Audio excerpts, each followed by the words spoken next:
Sir ఇప్పుడు ఒక middle class family హైదరాబాద్‌లో ఒక మినిమమ్ 2 బీహెచ్‌కే ఇల్లు తీసుకోవాలి అంటే ఎంత వరకు బడ్జెట్ అనేది వాళ్ళు పెట్టుకోవాలి?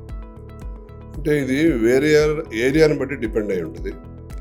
మనకి 65 లక్షల నుంచి ఇవాళ 85 లక్షల మధ్యలో 2 బెడ్రూమ్ అపార్ట్మెంట్స్ మనకు దొరుకుతున్నాయి. హ్మ్. సో మోకిలా కనుక తీసుకుంటే 75-85 లాక్స్ అవుతుంది 2 బెడ్రూమ్ ఫ్లాట్. ఓకే. సో అది కూడా high rise apartment with gated community, అంటే with all amenities and facilities hmm. ఉన్న దాంట్లో. సార్ హై రైజ్ అపార్ట్మెంట్ అని చెప్పినప్పుడు ఫ్లోర్ పెరిగే కొద్దీ రేట్ పెరుగుతుంది కదా! ఎందుకు అలా రేట్ అనేది డిఫరెన్స్ వస్తుంది?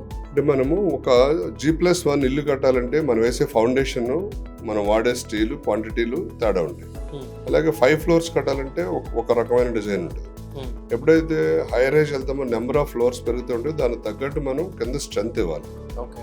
తర్వాత ఎప్పుడైతే హై రైజ్ వెళ్తామో మనకి ఎయిర్ విండ్ ప్రెషర్ ఎక్కువ ఉంటుంది. దానివల్ల ఎక్కువ స్ట్రెంత్ కట్టాల్సి వస్తుంది. సో బేస్ ఒకటి మెటీరియల్ కాస్ట్, 2 లేబర్ కాస్ట్ కూడా. సో ఎప్పుడైతే 5 ఫ్లోర్లు కడతాకు ఒక కాస్ట్ ఉంటుంది, 10 ఫ్లోర్స్ కడతాకు ఒక కాస్ట్ ఉంటుంది, 20 ఫ్లోర్లు కడతాకు ఒక కాస్ట్ ఉంటుంది. అందువల్ల హై రైజ్ ఛార్జెస్ ఉంటాయి.